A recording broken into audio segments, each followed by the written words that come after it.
5 ay əvvəl Bakımız yenə də sel suyun altında qaldı. Bütün bu faciəvi mənzərənin fonunda Bakı Şəhər İcra Hakimiyyətinin başçısı Eldar Əzizov sakit formada jurnalistlərə açıqlama verdi ki, hələ axşam olsun yığışıb məsləhətləşəcəyik. Həmin videonu xatırlatmaq üçün təqdim edirik.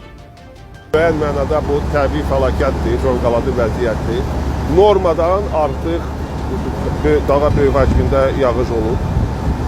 Proses bütün göz qabağındadır. İndi buraya çatanda yəqin ki, biz deməli, bugün axşam oturub götür-qoy etməliyik, təhlil etməliyik. Niyə görə? Bax, konkret bu yerdə bu cür vəziyyət yaranır. Ola bilər tikinti vaxtı bəzi nöqsanlara yol verirlər. Ola bilər başqa səbəbdən. Hər halda bu günləri bir mənalı qiymət vermək hələlik deyil. Deməli, bu günləri tədbirlər görülür. Ondan sonra biz Bakı Şəhər İcra Hakimiyyəti adlı su nümayəndələri, deməli, ekologiya nümayəndələri, digər strukturların nümayəndələri biz artıq qərara gəldik ki, axşam yığışaq və yaranmış vəziyyəti təhlil edək və ondan sonra müəyyən tədbirləri görək. Lakin uzun zaman keçməsinə baxmayaraq nəticə eyni olaraq qalır. Görünən o ki, məsləhət və məşvərət qış yuxusuna gedir.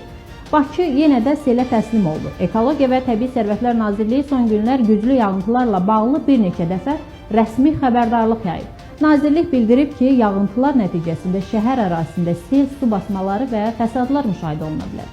Bu proqnozlar açıq şəkildə ictimaiyyətə çatdırılıb. Lakin təəssüf ki, Bakı Şəhər İcra Hakimiyyətinin bu proqnozlara adekvat reaksiya vermədiyi açıq görünür. Şəhərdəki real vəziyyət su altında qalan yollar, tunellər və avtobus dayanacaqları göstərir ki, proqnozlar nəzərə alınmayıb. Qabaqlayıcı tədbirlər görülməyib. Bu sadəcə texniki məsələ deyil, idarəetmə problemidir. Hər dəfə eyni hava şəraiti qarşısında eyni passivlik nümayiş olunursa, bu artıq təsadüf yox, sistemli məsuliyyətsizlikdir. Vətəndaşlar suyun içində evə qayıdır, taksilər işləməz hala düşür. Avtobuslar marşrut dəyişir. Bütün bunlara cavabdeh olan struktursa ya susur, ya da gecikmiş izahatlarla kifayətlənir.